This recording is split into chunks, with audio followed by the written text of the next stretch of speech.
There we go. We're good. Okay. I'd like to call this meeting to order. Would all please rise for the Pledge of Allegiance?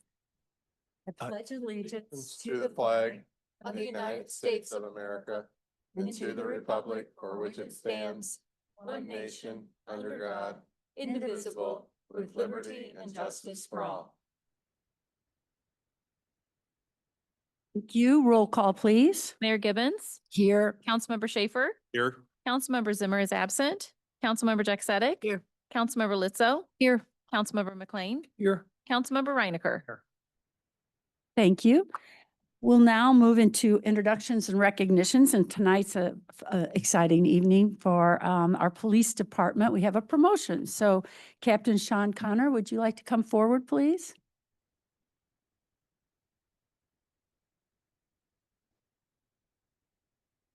Hello. Hello. Evening, Mayor and Council. I'm very honored to be here tonight to announce Chief Murphy's most recent promotion. This is Brianne Stieber. She's been with us since 2015, so almost 10 years.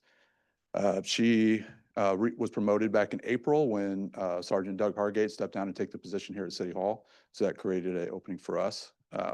This is also a culmination, I know, of a personal goal of hers personally that she's worked for the past several years with being a strong leader and advocate for our officers and for taking a lot of personal responsibility in her development things. So some of the things talk about Brianne is she has a master's degree in public administration from Linwood University.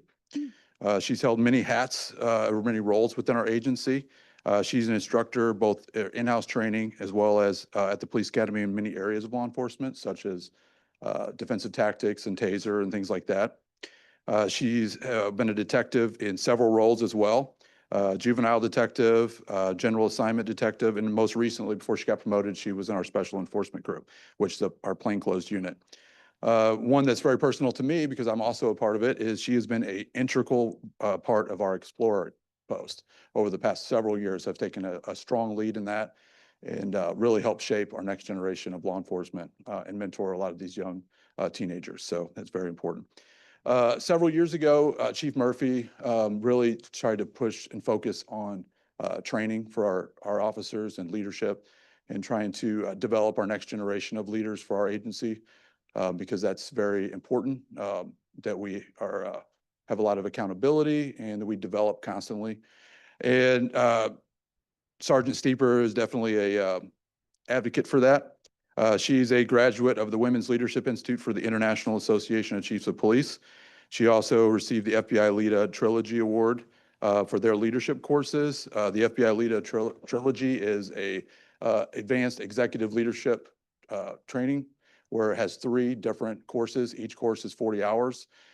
First is supervisor leadership, command leadership, and executive level leadership. She completed all 3.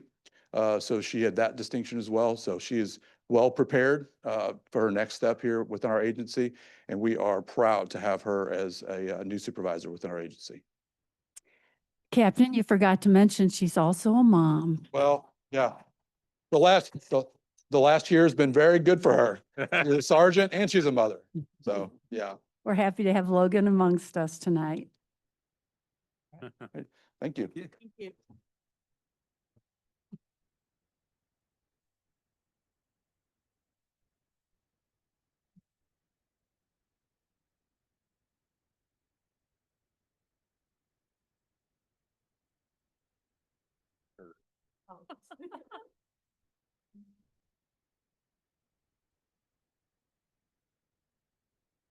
Thank you. Thank you. Exciting night. Thanks.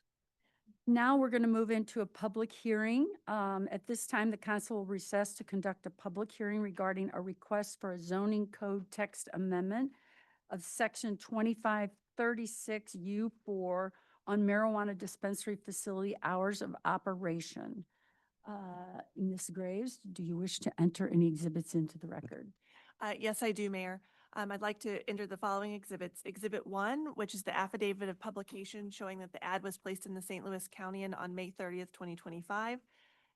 Exhibit 2, which is an affidavit of publication showing that the ad was placed in the Webster Kirkwood Times on May 30th, 2025.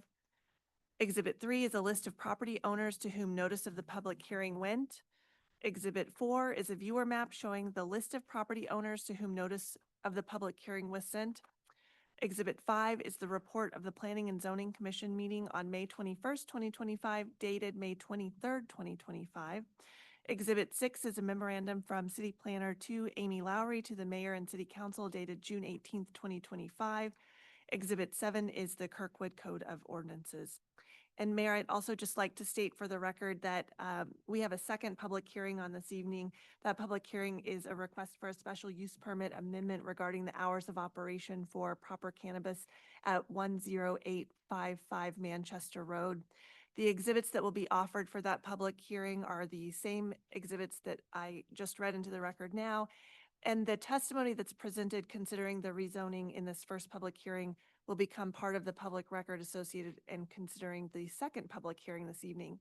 So for the purpose of the record and for the purpose of the hearing, we're only going to take testimony in the first, but that testimony will be applicable to both.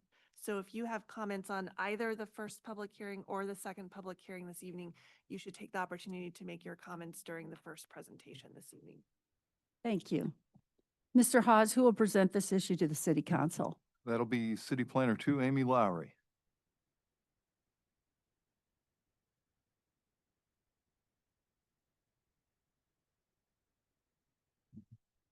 Good evening, Mayor and Council. Okay. Just to show you where Proper Cannabis is located, it's the northeast corner of Clay in Manchester. And obviously this area was taken before the completion of the project there. Just some site photos and some interior photos of Proper Cannabis. And a floor plan.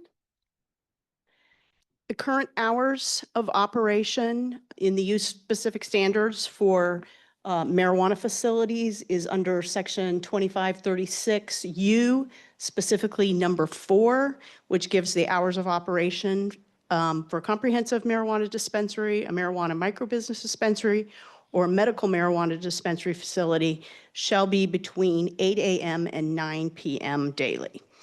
These same hours were proposed when the city adopted the medical marijuana regulations and didn't change with the adoption of the recreational marijuana regulations.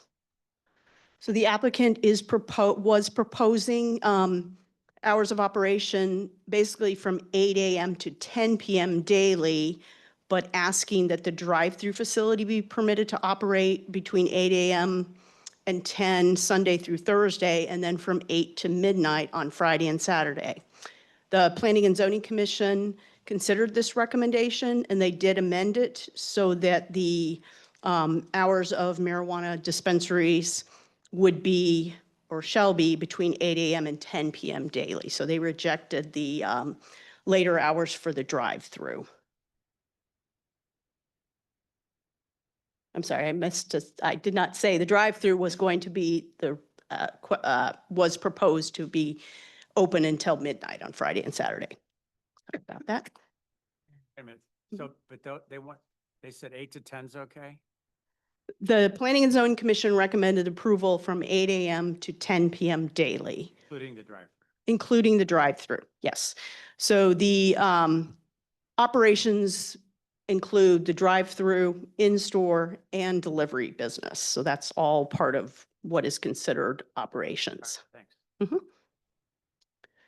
And then because the hours of operation for this specific facility are located in the special use permit, the hours not only had to be changed in the code, the zoning code, but also in their special use permit. So they applied to amend the special use permit, and it was the same request. Right now, their special use permit, they are allowed to be open from 9 a.m. to 9 p.m. Monday through Saturday and 9 a.m. to 7 p.m. Sunday. And again, they're requesting 8 a.m. to 10 p.m. Monday through Sunday, and then 8 a.m. to 12 a.m.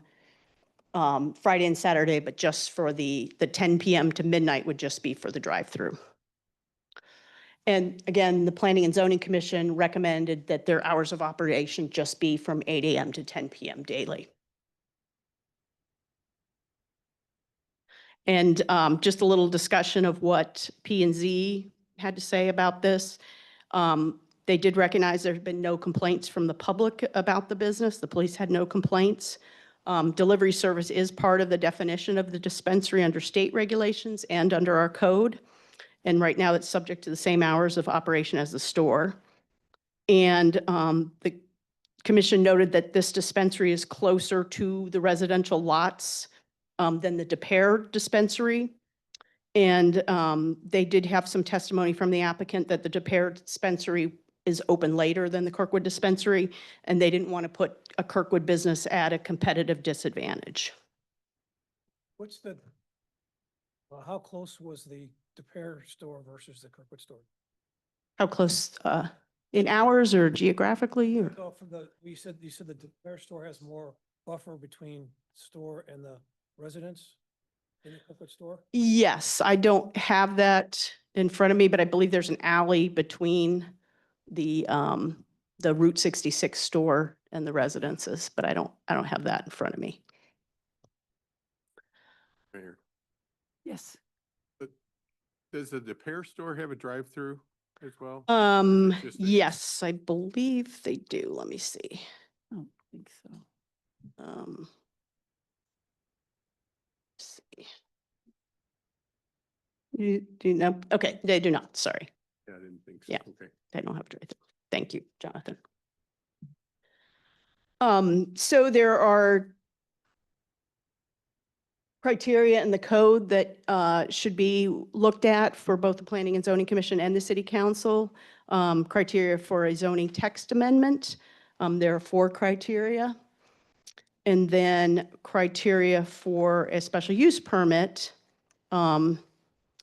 There are actually 14 criteria, one of which is, number 1, the proposed special use is established as an allowed special use in the applicable zoning district.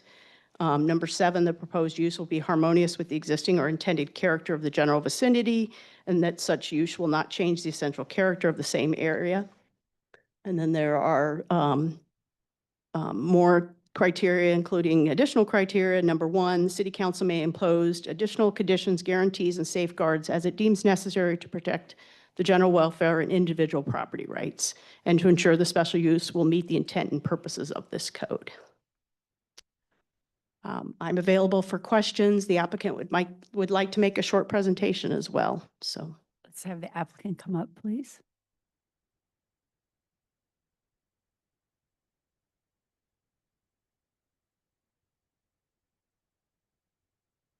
Thank you, Amy. My name is Bud Pennington. In a formal sense, I am the applicant. But the real face of New Growth Horizon is David Bonenberger. He is a retired St. Louis City police officer and currently the director of security and compliance for Proper. David's been with us, or with Proper, since the beginning, is much better positioned to answer your questions, and is a very, very valued employee of the company. Just a couple of things I would note, and that is when first Proper came before the council back in 2023, I believe, just subsequent to the approval of Constitutional Amendment 3, municipalities like Kirkwood were being called upon to create their own regulations in accordance with the constitutional amendment and operating with relatively minimal information. But now that Proper and other dispensaries have been in operation for some period of time, I think we've come to learn that some of the concerns that were expressed initially by city councils and boards of aldermen have been greatly alleviated because of the actual operation and performances of the dispensary. DePere is a case in point, and our friendly competitor in DePere is the beneficiary of that, because just recently Route 66, the one and only DePere dispensary, did apply for a text amendment as well as its CUP amendment to extend its operations, and made a similar request. They asked to extend their hours of operation until 10 o'clock. They did not have a drive-through facility initially. I believe I'm correct in saying that originally when they applied for their CUP, they did not request approval of a drive-through, but one of the requests they made with their request for amendment was to approve a drive-through facility, which was approved in De Pere. They asked that they be permitted to, in their case, they asked to extend their hours of operation until midnight, requesting the additional ability to provide delivery services, and De Pere did not approve that request, but it did approve its request for a drive-through facility. So what that reflects is that Proper is operating within a very dynamic market place right now, and changes are occurring and somewhat quickly. And this request that we're making of you is a response to the request of Proper's patrons. It's also a response to the changing marketplace in which dispensaries are operating. And we think it's fully consistent with the Kirkwood comprehensive plan in that similarly situated businesses, Mobile on the Run, for example, is open 24 hours a day, 7 days a week. And other businesses, particularly pharmacies, are open until 10 o'clock, 11 o'clock, and so forth and so on. So I think we have a very good record of performance to present. Let David speak to that. And we think that we've demonstrated that we're a contributor to the community, that we fit within the community, and there's a place for our business, in Kirkwood and elsewhere. So with that, I'll just thank you in advance for your consideration and introduce David Bonenberger. Thank you, Bud. Good evening, Mayor, Evening. council members and guests. Thank you for the opportunity to be here. My name's Dave Bonenberger. Bud graciously gave me a wonderful presentation of who I am. I thank him for that, even though I don't really deserve that. So I just want to piggyback a little bit on what Bud had alighted to with the De Pere dispensary, and they did apply as well for the midnight extended hours, and they didn't get that. Okay, the city of De Pere did allow them to open until 10 o'clock daily and conduct their deliveries daily. And they said that after a course of time, they can revisit the midnight hours. And as you heard earlier, we did originally apply to just keep our drive-through open until midnight on Fridays and Saturdays, being the busiest days of the week. And that was denied by the Planning and Zoning Board, which we are disappointed. However, going forward, I really appreciate the opportunity to be given the extended hours to open at 8 a.m. and close at 10 p.m. daily throughout the week. I would like to point out that, our company has been here in Kirkwood. We opened in July of 2024, so it's just coming up on a year. We've been very, very successful with the community and with fulfilling all of our obligations, both from the state regulatory side as well as the Kirkwood side, and that will not change. It's my job, it's my task to ensure that we do everything to remain compliant on all aspects and remain legally operating. I'm not going to let that happen, right? We have a proven track record. We operate 10 other dispensaries throughout the state, 9 of them in the St. Louis regional area, 1 of them in Kansas City. And we don't have any issues. State regulations are very strict, and we enforce them without exception. So I'd like to open, I don't want to take up too much more of your time. Some of you I've met before, some of you I have not. Some of you have listened to us and had an opportunity to come see our facilities, both the dispensary in Kirkwood as well as our operational production and manufacturing facility in Rock Hill. And once again, I'd like to extend that invitation to everybody here that would like to take that opportunity to come and see how we operate at any time in the future. So I will go, I would like to go through our values, but I won't take your time. I'll just go right to the last one. There you go. Real focused on our community. That's the communities that we're in are the cornerstone of the business, and that's what we focus on. So if you have any questions, I'd be more than willing to answer them. I have one or Yes, a ma'am. couple. Your Crestwood facility, what are the hours there? The hours there are 8 a.m. until 9 p.m., 7 days a week? 7 days a week. Mhm. And I think I've seen a sign out on 44 for both facilities, both Crestwood and Kirkwood, a billboard? I believe so, yes. Okay. And Kirkwood is the same situation here where it is subject to the special use, the conditions of the special use permit. And we are going forward with attempting to change our hours there as well. You didn't ask me that, but sorry. Questions? Yes, Yes, Councilmember thank you. Letzo. Yeah, thank you, Mayor. So, David, separating you from the residential neighbors is an 8-foot high noise and site roof fence, site mitigation fence. Yes, ma'am.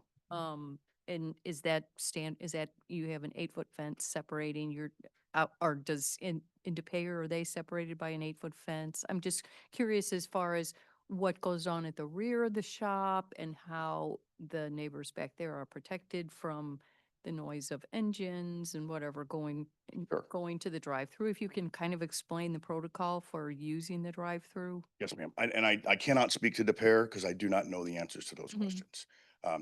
When we were going through the approval process for the dispensary here in Kirkwood, some of the neighbors raised some concerns about light and sound. And we put up that fence, which is a sound and light deadening or barrier type of fence that was agreed upon by the council, by the planning and zoning board at the time and the council. And there were some folks that had public comment. What we do is our drive-through is, there's no sound back there for like kiosks or intercom. You don't, come up and push a button and order like that. It's all pre-order. When the cars are back there, there's signs up that display the ordinance in Kirkwood for noise, right, for excessive noise. So they're not allowed to have their music loud. That we have not had any vehicles that had excessively loud mufflers, which we've been very, very fortunate. I don't know how we would actually control that, but that's something that if it comes up, we will. The vehicles stage back there, they sit idle. The garage door opens. One vehicle is allowed in, the garage door closes. The transaction's completed. The exit door in the front opens, the vehicle exits, the door closes, and then the next vehicle is allowed in that order, in that fashion. And that's how the drive-through operates. Mhm. We haven't had any complaints or concerns, at least that has been brought to our attention by any of the neighbors, especially the ones that had voiced their concerns. And I haven't spoken with them for a while, but I spoke with them through the process of the build out and after, and they were satisfied. Your signs don't suggest no idling. No, they do not. Mhm. I don't know that we could control a vehicle being turned off or on. I don't know. But we have that for tractor trailer rigs that deliver to Walmart. Yeah, and that's why I protect the said Meacham Park. I don't know. Mhm. But we do have the sound ordinance cited in Mhm. 2 locations in the drive-through Mhm. queuing. Well, just for a matter of, trying to, reduce any kind of noise or whatever back there, air pollution, blah, blah. Absolutely. And I think it seems like you've made every attempt to try and keep it to as much of a minimum as you possibly can for your customers that use the drive-through. Yes, ma'am, and thank you. Let's see. Your delivery hours basically are the same as the operation of the shop itself?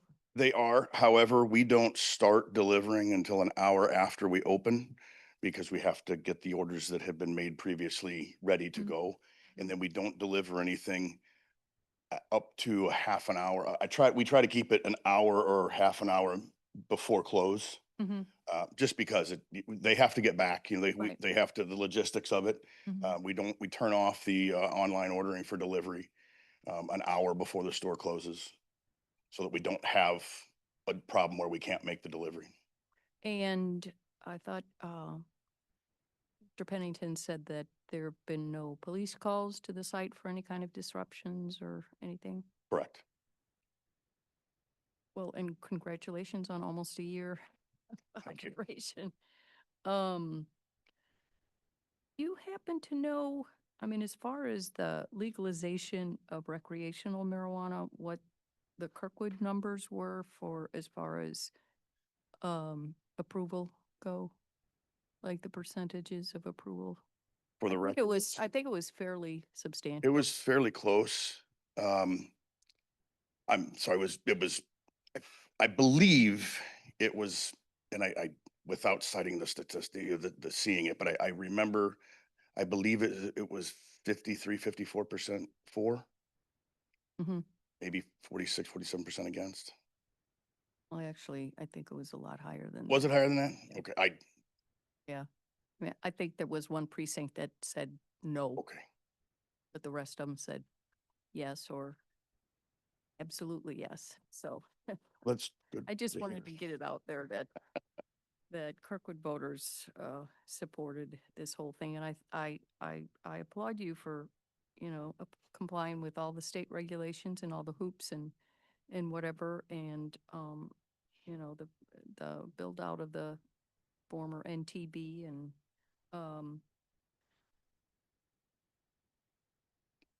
I'm willing to go with what P and Z saw as far as limiting, not extending Friday and Saturday hours, but as long as you guys are good with just doing the 8 to 10 daylight. Yes, ma'am, and I didn't mean to interrupt you.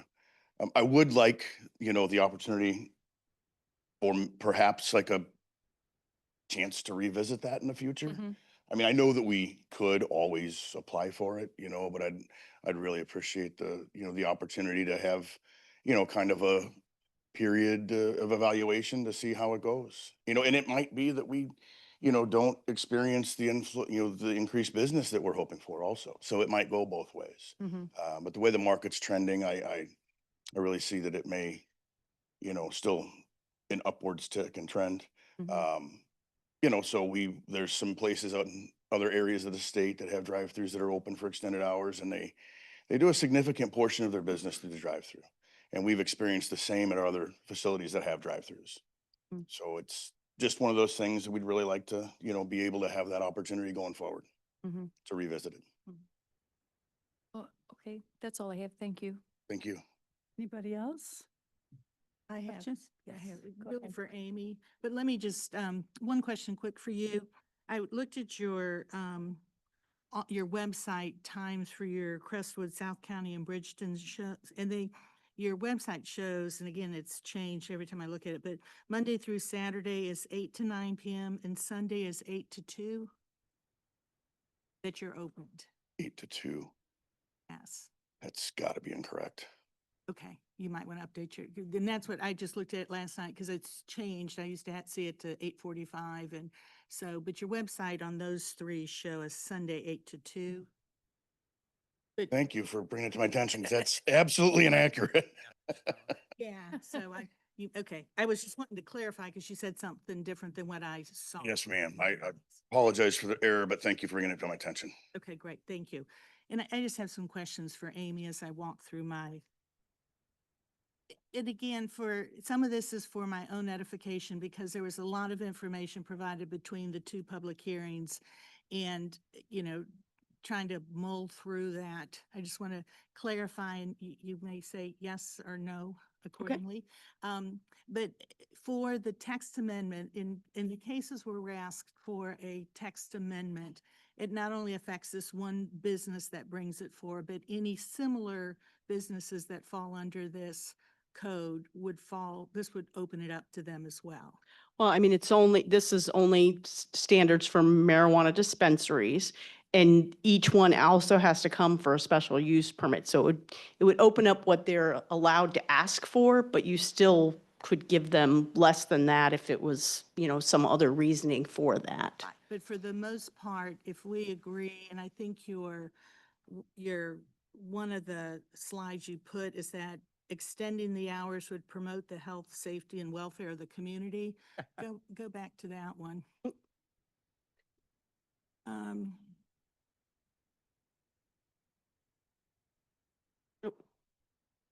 That's right. David's changing it when I'm Was it, yeah, it was going. before the SUP. It's, The proposed amendment will Amendment. promote the public health, safety, convenience, and general general welfare. welfare. Mhm. So that would be a standard by what we're saying is that if we change this, we're promoting the public health, safety, convenience, and general welfare. I'm assuming of Kirkwood. Correct. Okay. Mhm. So again, I understand there's a special use permit, but there's also an overriding guidelines by which a council or future councils would have to fall under. That is correct. Okay.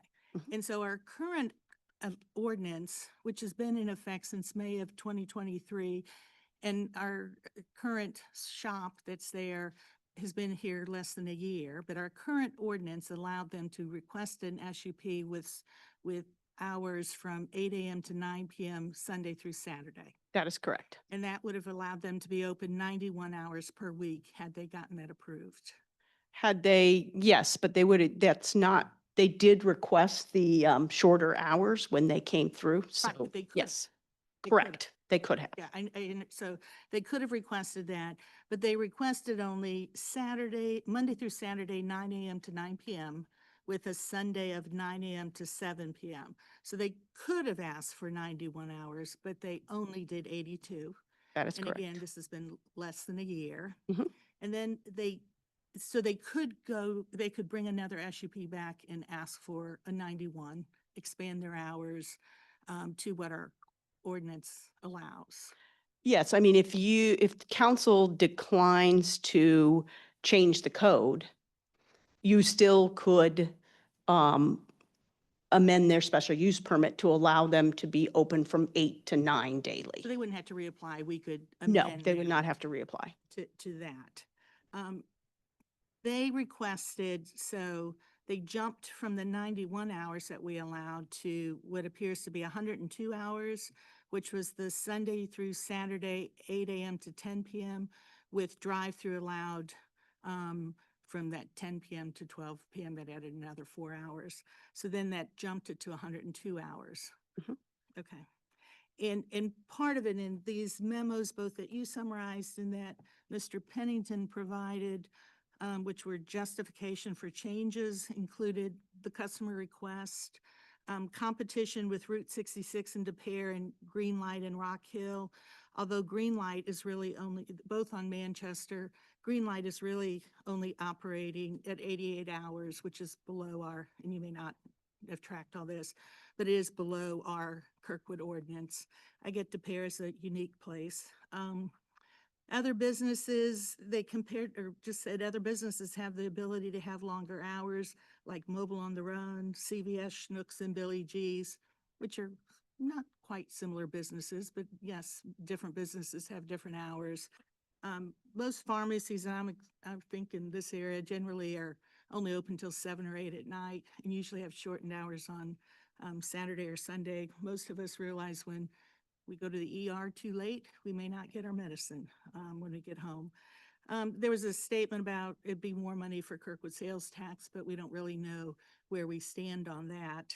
And again, promote the health, safety, and welfare of the community in both their justification or narrative to support the application. And some of your summary, I'm not quite sure I've connected that dot yet, but that somebody could help me connect that later. P&Z said they'd like to have data on revenue and traffic before justifying the extension, but they did not have access. They did not have that. Yes, that was a comment made. And you made note that they're closer to the residential lots than Route 66. And that we did majority- look at that on the map, and there's about a 300-foot space between the De Pere dispensary and the next residence. So And your map These are- showed kind of, even by you circling, showed who within the contact, how many of those residents right behind it. So we get a sense of at least what the Kirkwood residents and location are. Right. And, and then P and Z, gave them till 10 o'clock. Really, it's that 9 to 10 additional hour. It's really one additional hour that's from our current code. from our current code, correct. So, it's 7 additional hours is where P and Z landed, even though there was significant other hours requested. That is correct. Okay, if I've confused you, please stop me. Nope. And let's see. And again, it would affect all in how well they operate their business may or may not be how well others operate businesses of similar, not a CVS, but another cannabis shop. So that's kind of a hard, again, when we're looking at a text amendment that affects anybody who falls under that ordinance, it's kind of hard to say that that's the way the standard's going to be across the board. And really, we don't have, it's been less than a year, so we don't really have any police data in terms of, I hope they don't have problems, but, other issues. And again, we're just a year into actual application of this code. And if I didn't make that clear, I did check with the police department and there have been no complaints. Complaints, but yeah, okay. All right, I think that is I think that covers. And if I can clarify one thing, there is no drive-through in De Pere, and the ordinance says that they would not be allowed a drive-through. So they have delivery ability till midnight, however. And if I'm reading websites, they deliver to, like the Kirkwood delivers, it's not just to Kirkwood, it's to area, resident, customers across a certain region. Right. I mean, no, it's not like there's a territory you have. It's up to them, I guess, as to how far out they would deliver. And from what I understand, I guess, is that Crestwood, South County, Bridgeton all have similar ordinances to ours in terms of hours opening. I know it's a new industry and everybody's trying to see how much they could make those adjustments. But for right now, there's many that are similarly. There are many that are similar. I can't say for sure that those 4 are. I know Dave has a better understanding of, some of them have no hours of operation in their, whatever, if they have a special use or if they're just allowed by right. And then some of them are like Kirkwood, where there's an ordinance and also special use permit for the hours. And that's a good point. I didn't look at all the ordinances in those communities, but I went just after the website hours, and which may or may not be accurate. But okay. Okay. Great, thank you. Any other A couple of Councilmember clarifications. I'm a little confused on the text amendment that Gina was talking about. If we were to allow the 9 a.m. to say 10 p.m. or 8 a.m. to 10 p.m. on this particular marijuana facility, another facility is opened up somewhere else in Kirkwood, would they automatically, and they get the special use permit, are they automatically given the 8 a.m. to 10 p.m.? No, We could tell them. you can stipulate the hours in the special use permit. However, it could not go beyond what's in the We have code, control the of it. code. That's what I thought, but I wanted to make sure that Mhm. I understood that. All right, and secondly, I know there's been no police reports. I don't know if there's any neighbors that are going to speak out, but against it. If we were to grant this or allow this, and then all of a sudden we start hearing police reports or noise issues, what's our hammer on that? Is it ultimately violations and then shut them? Violations or, it could be, the city amends the special use permit to bring the hours back. I suspect if we have problems between 9 and 10, we'll have similar problems between 8 and 9. I don't know. Okay, that's all. Thanks. Okay, thank you. Any other questions? All right. Thank you, Amy. Now we'll move into public comments. David, has anyone filled out a card to speak regarding this proposal? Mayor and council, there are no requests for this public hearing. Thank you. Are there any other comments or questions? No. Hearing no further Just as a reminder, if you have a comment on the second public hearing, it should be made now as well, so. Okay. All right, thank you. Questions from council? Yeah, yeah, Yeah. that's right. All right. Hearing no further discussion, this public hearing is now closed. The bill will be on the July 3rd council meeting agenda for first reading consideration. Thank you. Now, do we go through the whole thing? Okay. All right. Okay.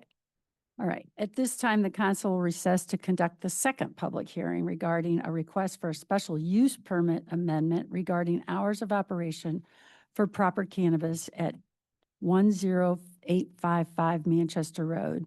Ms. Graves, do you wish to enter exhibits into the record? Yes, for the record, I'm entering the same exhibits, that's exhibits 1 through 7, and all of the testimony and discussion that took place during the first public hearing, which will be made part of the record for this public hearing. So rather than repeat myself, I'm just going to announce that we're, for the record, incorporating those for the second public hearing. Very good. This bill will also be on the July 3rd council meeting agenda for first reading consideration. Thank you. Okay, now we will move into the public comments section of the meeting. The public comments portion of the meeting is an opportunity for the city council to listen to comments from citizens. It is not a question and answer session, and the city council will not respond to comments or answer questions during this period. The mayor may refer any matter brought up to the city council to the chief administrative officer or city clerk if action is needed.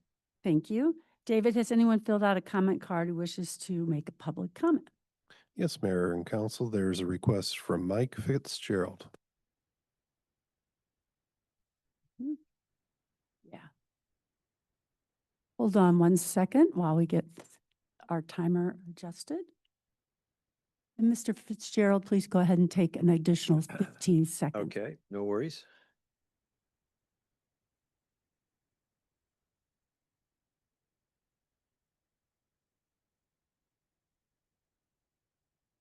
Mhm.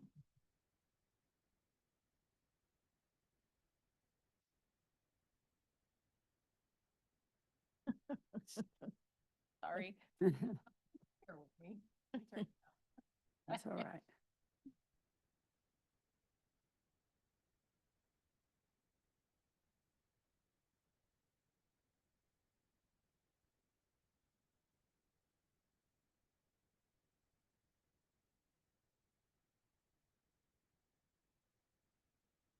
All right.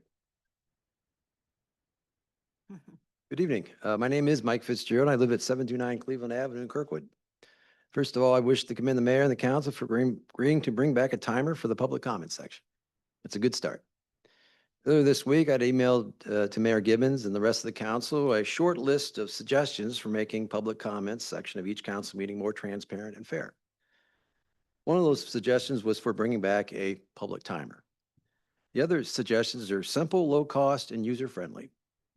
These ideas are not original to me. Instead, these are ideas that govern how other St. Louis County municipalities manage the public comments sections of their meetings. And I disclosed that in the email I sent to all of you. Now, the reason why I'm making these suggestions stems from a strong belief in the importance of the public comment section of each meeting. After all, it is one of the few formal occasions when members of the public can interact directly with the mayor and council representatives to voice their opinions. Speak truth to power, as it were, however unpopular or unpleasant those truths might be. My interest in all this stems from the events of the June 5th meeting. As you might recall, I'd risen to speak during the public comment section. I had spoken on my request to the council to adopt a resolution of support for federal workers and scientists under attack from the Trump administration. I had reached the 2-minute and 13-second mark when Mayor Gibbons interrupted me and told me thank you. I protested briefly, saying I still had time on my clock, but it was to no avail. Since then, Mayor Gibbons has graciously apologized for cutting me off early, but as I've since learned, the mayor has nothing to apologize for. Under the unwritten rules and customs governing Kirkwood's public comments derived from Robert's Rules of Orders, the meeting's presiding officer, i.e. the mayor, has total discretion over how long a participant in public comments may speak. The meeting's printed agenda says the speaker has a maximum of 3 minutes, but there is no guarantee you may speak that long. The mayor or acting mayor may cut you off at any time for any reason, or conversely, let you go over the 3-minute maximum for as long as he or she deems fit. What's more, after reviewing videos of past city council meetings, I've concluded that no one is responsible for timing the meeting's public comments section. The mayor as presiding officer doesn't even have to use a clock. Here's what I'm proposing, that the Kirkwood City Council codify in the city code all rules governing future council meetings public comments section. The newly codified rules should, I believe, contain an explicit guarantee that all speakers get the full 3 minutes should they desire them. But these rules should also cite the types of misconduct that will cause the speaker to be cut off early, such as direct personal attacks on city officials or employees, or abusive or threatening language. Also, the city council's use of timers should be codified in a formal written policy to avoid any confusion or controversy. Codified rules should designate what city official is responsible for keeping time and what sort of device to keep it with, preferably a public timer. Plenty of other towns, such as Crestwood, have already codified the rules governing the public comment section of their council meetings, and doing so seems to have worked out just fine. I urge you to do the same. Thank you very much. Thank you, Mr. Fitzgerald.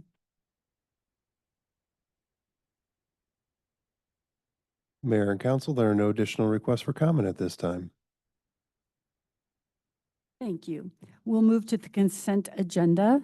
Do I have a motion? Motion. Second. Thank you. There's a motion and second to approve the agenda. All in favor, aye. Aye. Opposed, nay. Consent. Abstain. We're here. Thank you for reminding us. Apologize Thanks for that. not remembering. Consent agenda has passed. We'll now move to unfinished business, substitute bill 11078. 76A. A, actually, I believe. 1176A, sorry. Okay, so we Right. got it. Mayor and council, this is an ordinance amending the provisions of the Municipal Code of Ordinances, Chapter 25, zoning and subdivision regarding architectural review. Are there any questions or comments on substitute bill 11076A? Mayor, could I just, I appreciate staff bringing this to us. I think this expedites review for petitioner of cases, commercial or rather non-residential or residential construction and additions, all that. It eases the ARB caseload and it also helps reduce staff workload, reduces kind of redundancy of having petitioners having to go to landmarks as well as ARB. So I applaud this change. I think it'll help streamline things for everybody involved. So thank you. Anybody else? Roll call, please. Mayor Gibbons? Yes. Councilmember Schaefer? Yes. Councilmember Jack Sadek? Yes. Councilmember Lizzo? Yes. Councilmember McLean? Yes. Councilmember Reinecker? Yes. The bill has passed final reading. We'll now move to new business, Bill 11079. Mayor and council, this is an ordinance granting a special use permit for an accessory dwelling unit for the property addressed as 1319 Forest Avenue, subject to certain conditions. Do I have a motion and a second to accept Bill 11079 for first reading approval? So moved. Yep. Whatever. Thank you. Are there any questions or comments?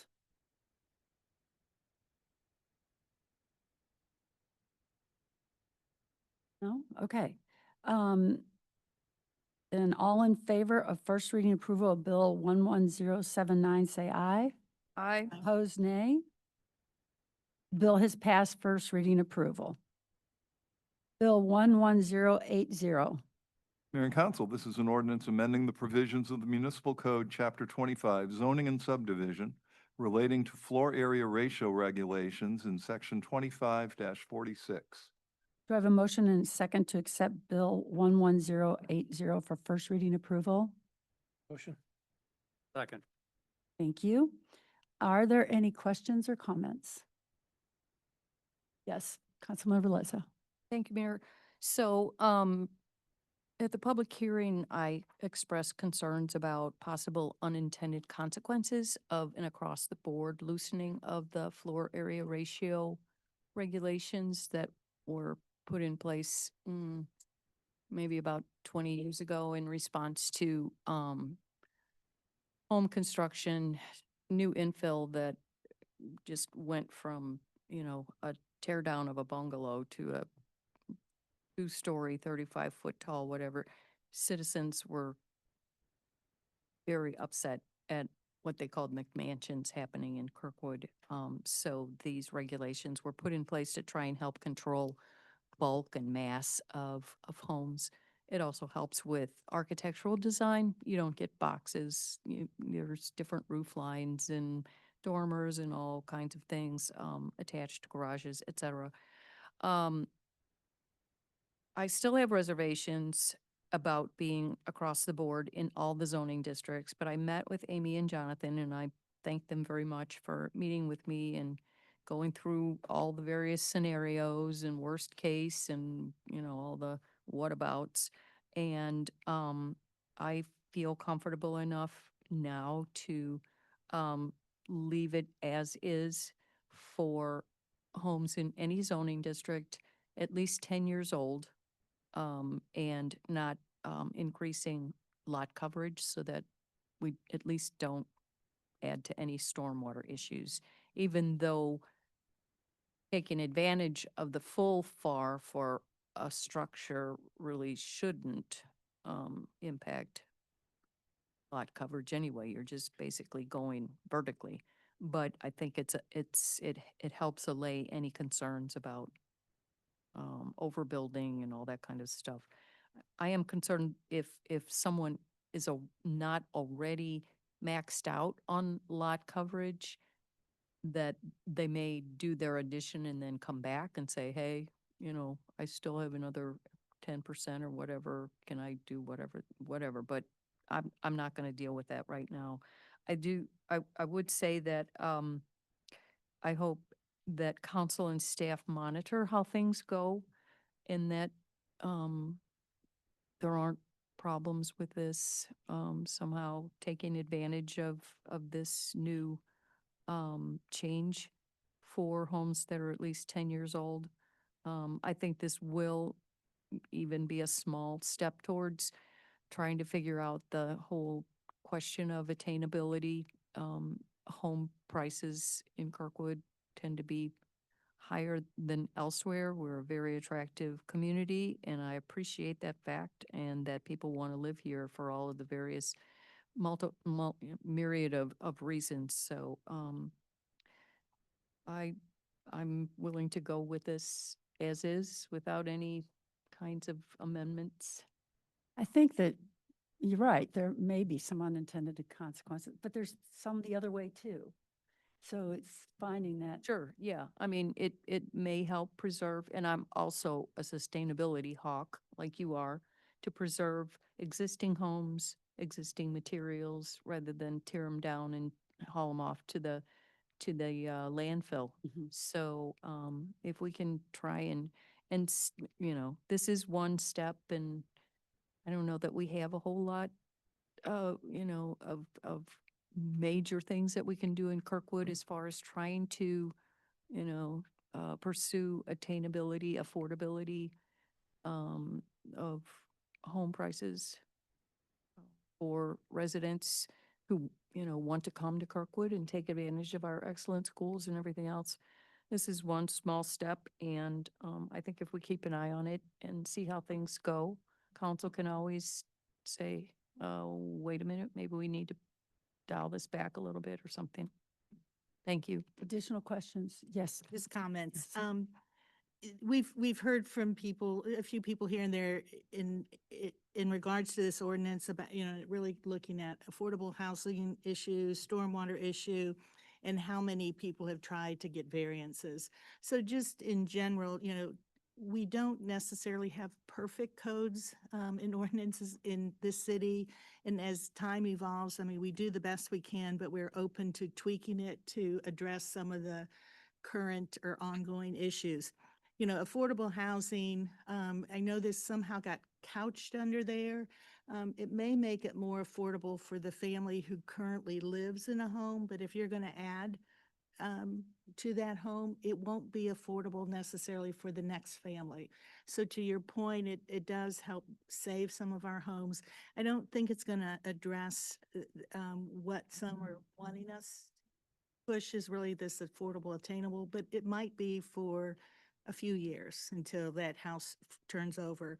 Stormwater, because it doesn't impact the lot coverage, I think we're not having, you know, and I may be wrong, but an unintended consequence on additional stormwater because we envision this more building up than out. So we still could maybe strengthen our stormwater management without having to look at implications from this. So I think we have a window to see what really happens. And then I think we got an email from somebody who said, you know, how many people have not been able, you know, didn't get a variance, didn't go forward. Because of the ordinance, you know, there aren't residents looking at ways of doing an addition. So I don't think that, you know, we haven't turned anybody down, but they know it's not going to fit the ordinance in the zoning, you know, the code. So, you know, it does open up for those families who have a home that if they could do an addition or two without impacting the lot coverage, you know, and again, older, you know, 10-year plus, it helps us to tweak our building codes a little bit to try to support those who really would like to stay in Kirkwood. Thank you. Any other questions, comments, concerns? Okay. All in favor of first reading approval of Bill 11080, say aye. Aye. Opposed, nay. The bill has passed first reading approval. Bill 11081. Mayor and Council, this is an ordinance appropriating $8,995 from the Equitable Sharing Fund balance to the Police Department Machinery and Equipment account, accepting the single source quote of NITV Federal Services, LLC, in the amount of $8,995 for the purchase of computerized voice stress analyzer software for the Police Department, and authorizing and directing the Director of Procurement to issue a purchase order. Do I have a motion and a second to accept Bill 11081 for first reading approval? Motion. Second. Very good. Okay, Mr. Schaefer, why don't you start out with why it's a one, what was it called? Sole source. Yes. Well, Or single source. I'm not even going to go down that rabbit hole tonight because I talked to the chief about this and he said the piece of equipment that they have now is 20 years plus old. This is basically, it's fancy words for a lie detector that they still utilize, and they have police officers that are trained and licensed to use this piece of equipment. We are fortunate that we have several in our Kirkwood Police Department that do that. Other departments are leaning into our department to utilize this. So I think it's another kudos to our city that we carry the gold standard. How's that? Good, thank you. Additional comments? I'll go down my rabbit hole, which is on the financial side. Russ, can you explain, so this money's coming out of the Equitable Sharing Fund balance? Yes. So it's not something that we budgeted at the beginning of the year, but can you talk about that fund and how it's used and how we account for that? Yeah, it is accounted separately from our typical budget. It is a fund that the city has set up to receive funds that are through cooperative efforts with federal drug interdiction and enforcement. So when there is a large drug bust or other aspect where we're part of the team that is involved in that enforcement, the members of the team receive a share of that. Therefore, it's equitable sharing. And that's, there have been some big drug busts in St. Louis County, of which Kirkwood has been involved. And we've accumulated funds in that account. It's held separately from other funds of the city and accounted for separately. And that fund is under the discretion and specific uses that are for the advancement of law enforcement capabilities. So police chief recommends to me or to council through a request such as this, certain uses of those funds, and this is one. Great, thank you. Russ, how much is in that fund? Do you have any idea? I don't have the numbers in front of me right now, but I believe it's north of $500,000. Close enough, thanks. Additional questions or concerns?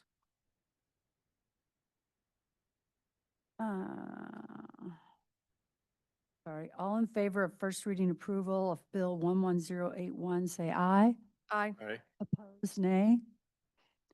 The bill has passed first reading approval. Resolution 55-2025. Mayor and council, this is a resolution accepting the proposal of Murphy Company in the amount of $202,927 for replacement of the HVAC equipment at the police department and authorizing and directing the Director of Procurement to issue a purchase order. Thank you. Do I have a motion and a second to accept Resolution 55-2025 as read?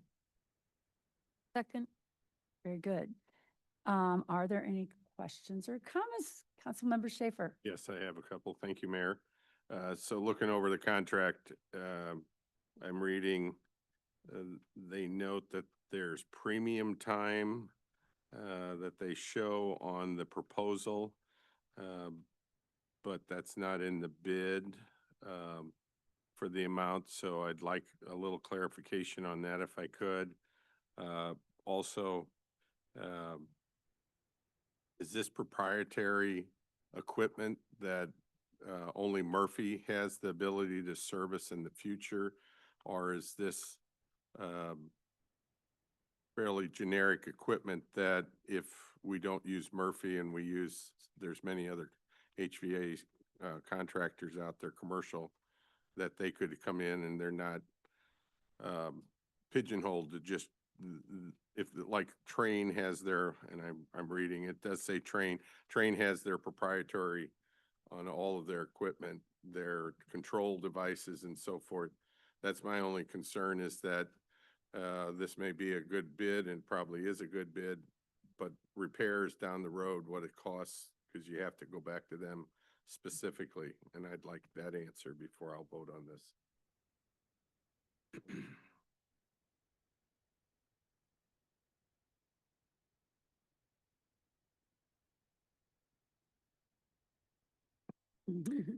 The Murphy Company for HVAC equipment. Yeah, if you're talking about the physical equipment itself, Yes. so it would be any certified trained technician would be able to utilize it. That wouldn't be 100% unique to Murphy. There is limitations on those. They're certified commercial trained Correct. technicians. But there would be other IFS. people we could go out. Yeah, we actually used to use IFS Right. In the past. Okay.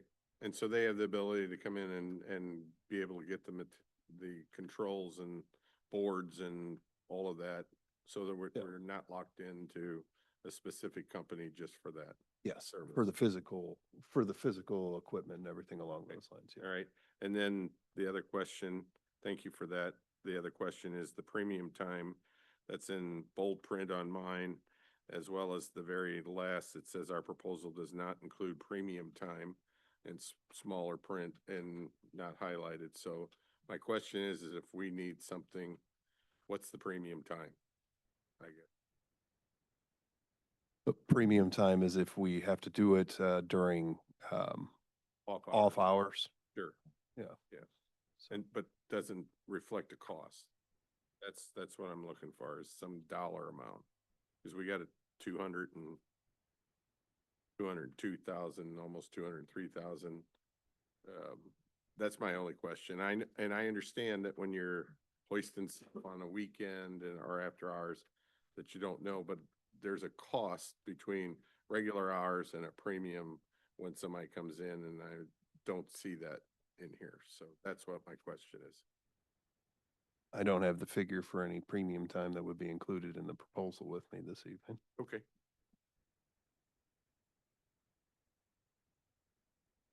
Yes, Yeah, Councilmember. since Sorry.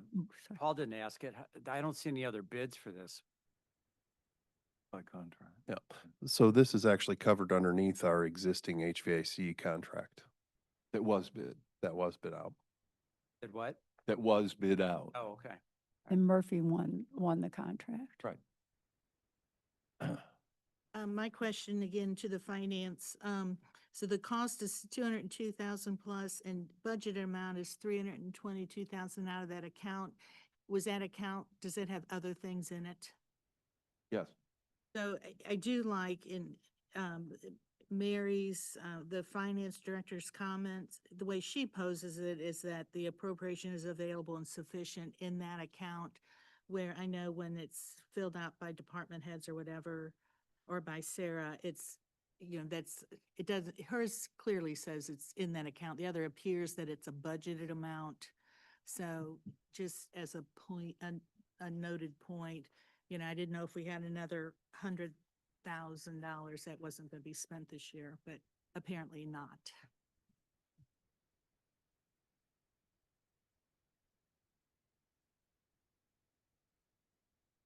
$9,000, so, Mm-hmm. yeah. Budget Mm-hmm. request is 70,000. Maybe just piggyback Yes. off of what Paul was talking about, the premium price. Is this an HVAC system that is presently working but needs to be replaced like imminently? So any premium costs we can schedule? Are you asking, is the system in a state of disrepair and not functional at the moment? Or are you asking, What's the timing for replacement? Because Paul's concern is, I think all of ours, it would be the premium cost. If it's gone out today and we need to replace it immediately and they have to be working over the weekend versus, oh, no, you know what, it's functional for the next, at least for the next, few weeks, Budgeted. scheduling it for August 1st of this year. Yeah, well, this was a budgeted replacement. It's functional now, but it's reached its service limits. So it's time to replace it. Are we anticipating any premium costs then? There shouldn't be a reason for them to have to work evenings or anything along those lines at this point. If we don't replace the existing HVAC system and it breaks down, which is more likely, Then then you we're run into gonna have to problems. pay, and there are, the cost, that it says in the recitals that spare parts and everything are becoming few and far between because it's exceeded its design life. So, I'm sorry, I didn't mean my intent was not to say let's don't replace it. I was just kind of getting to the premium cost. That Mhm. was- Yeah, We're good. thank you. Thank you for clarifying. Okay. Any other questions? Roll call, please. Mayor Gibbons? Yes. Councilmember Schaefer? Yes. Councilmember Jack Sadek? Yes. Councilmember Lizzo? yes, Councilmember McLean? Councilmember Reinecker? Yes. The resolution has passed. Resolution 56, 2025. Mayor and Council, this is a resolution accepting the proposal of Murphy Company in the amount of $69,400 for automation controls for the HVAC equipment at the Police Department and authorizing and directing the Director of Procurement to issue a purchase order. Do I have a motion second to accept Resolution 56, 2025 as read? so moved. Second. Thank you. Discussion, comments, questions? Same back that I have about proprietary controls. That's what my concern is, that we get down the rabbit hole again. And I understand this is a maintenance contract with Murphy. I get that. I understand that. But again, just looking at future because there's going to be repairs that need to be done. Nothing mechanical lasts forever. So that's my concern.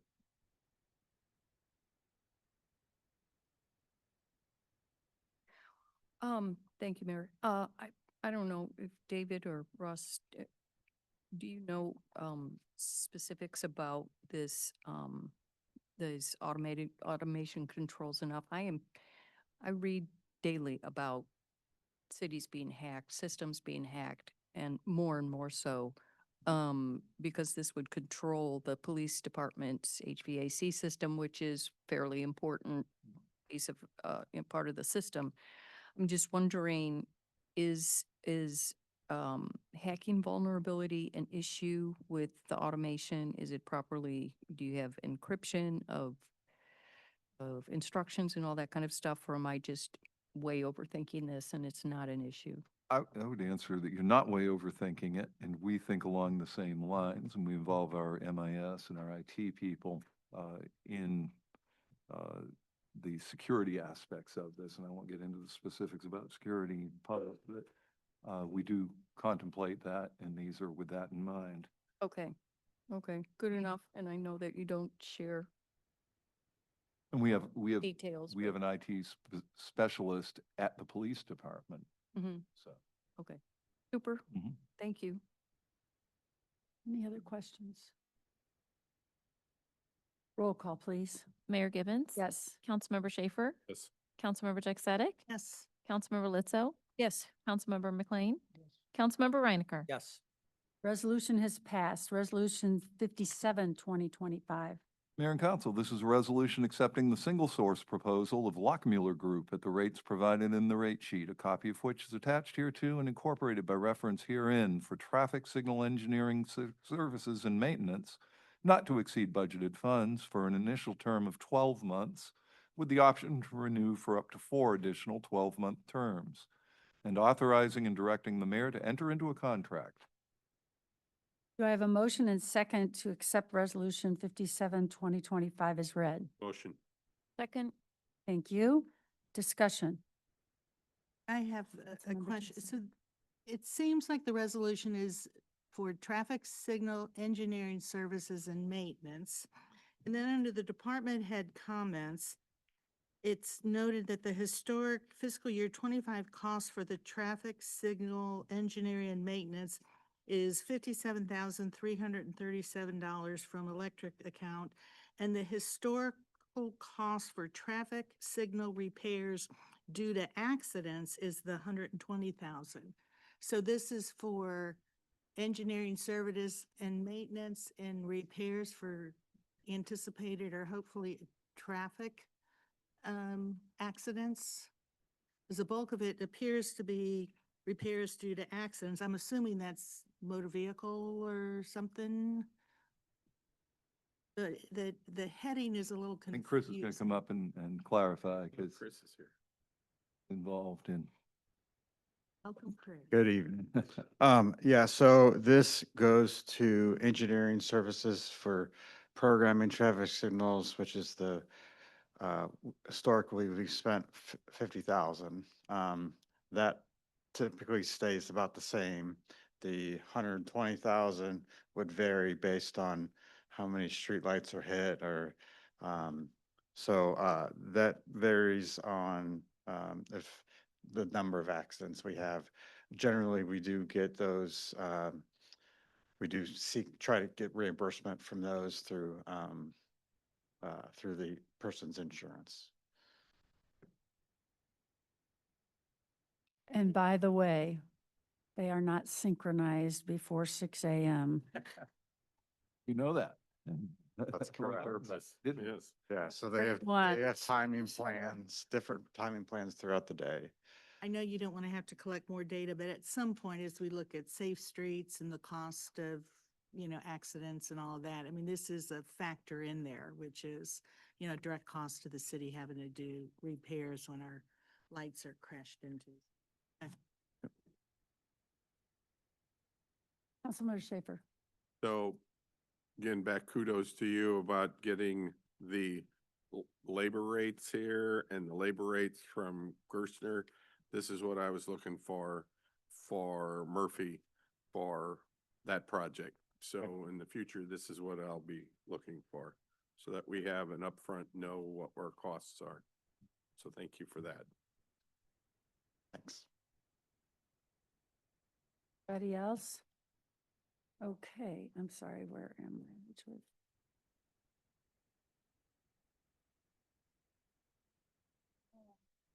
Roll call. Mayor Gibbons? Yes. Councilmember Schaefer? Yes. Councilmember Jack Sadek? Yes. Councilmember Lizzo? yes, Councilmember McLean? Yes. Councilmember Reinecker? Yes. The resolution has passed. Resolution 58, 2025. Mayor and Council, this is a resolution accepting the proposal of CDG Engineering at the rates provided in the rate sheet, a copy of which is attached here to and incorporated by reference herein for substation protection engineering services for the electric department for an initial term of 12 months with the option to renew for up to 4 additional 12-month terms, contingent upon budgetary approval and authorizing and directing the mayor to enter into a contract. Do I have a motion second to accept Resolution 28, 2025, I'm sorry, 58, 2025 as read? So moved. Second. Very good. Comments, questions? Councilmember just- Schaefer. I'd just like to say here again, in this resolution is billable rates, so we know what our city costs are upfront before we all agree to something, so. Anyone else? Roll call, please. Mayor Gibbons? Yes. Councilmember Schaefer? Yes. Councilmember Jack Sadek? Yes. Councilmember Lizzo? Yes. Councilmember McLean? Yes. Councilmember Reinecker? Yes. Resolution has passed. We will now move to city council reports, and I just wanted to start out. We've been working on a new computer system for a long time called an ERP, and I don't even know what that stands for. But Enterprise resource. Resource Program. thank you. Okay. And I happen to be working with a contractor right now that went into our new portal for contractors and citizens that are doing building projects. And he said ours is absolutely the gold standard, and they've used all the different municipalities' portal, and he said it is so easy to work with. So I want to congratulate the staff on what you picked and how it's working, and Jonathan led that effort on the EPL, so he should be singled out here because I will single him out if because thank you, Jonathan. Well, team that he led. yeah, thank you. I bow. think we should, it's really good. Okay, other reports? I don't have a report, but a comment. Thank you for a beautiful portrait on the wall over there. of you. Oh. Thank you for putting it there so I can look at that. It's so bright and cheerful. Well, we've got the two women looking out on each other. Here instead of that one. Yeah, yeah. Thank you, Councilmember McLean.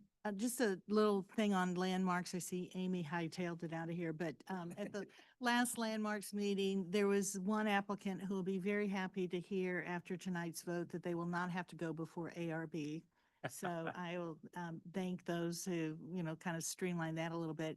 And there is a house that there will be a public hearing at the next ARB meeting. It is a landmark designated home on North Taylor that has asked, the owners have asked to take it down. And yeah, Landmarks. the next landmarks meeting. So it's a North Taylor, I think it's in the 700 block. I don't want to give the address. I thought I wrote it down, but I didn't. But anybody can check the landmark agenda. So they will have a public hearing, and they had a preliminary conversation with the homeowners, and, they were very strong. I mean, it was really good to hear some of that conversation with the landmarks group. But those interested, it will be at the next landmarks meeting. Thank you.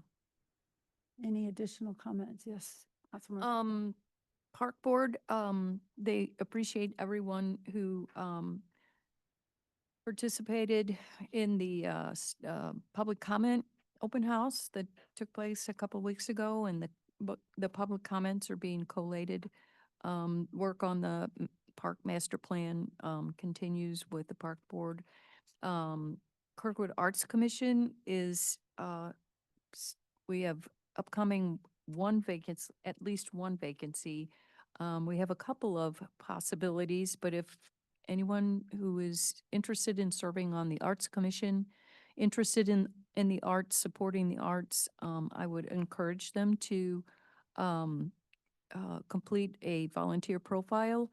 The commission is a working commission of 9 members, and they are busy. They've got some upcoming projects that they're looking towards, preparing concept designs and coming to council, exciting things. They've installed the sculpture outside the Performing Arts Center that was jointly funded by the city of Kirkwood as well as the Arts Foundation. So private and public money. The KPAC manager, Liz Crabtree, is working on a new fundraising program that sounds like very exciting stuff that could help, bring in, funds for the KPAC itself. But, the Arts Commission has a gallery program where they, select artists, from all areas, local as well as beyond, and, 4 times a year hang, um, paintings and other types of two-dimensional art within the KPAC. They have their outdoor public art committee. They also sponsor the Making Music concert series, which opened up this year, a weekend or two ago with Skeet Rogers, and it was a great success.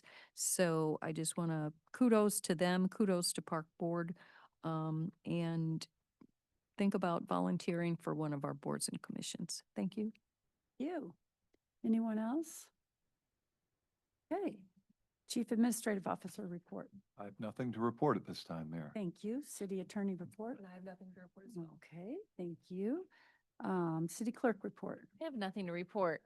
Well, let's have a holiday tomorrow then. Um, Okay. Seeing no further business, this meeting is now adjourned. The next regular meeting, scheduled meeting will be on Thursday, July 3rd, 2025. Thank Great. you.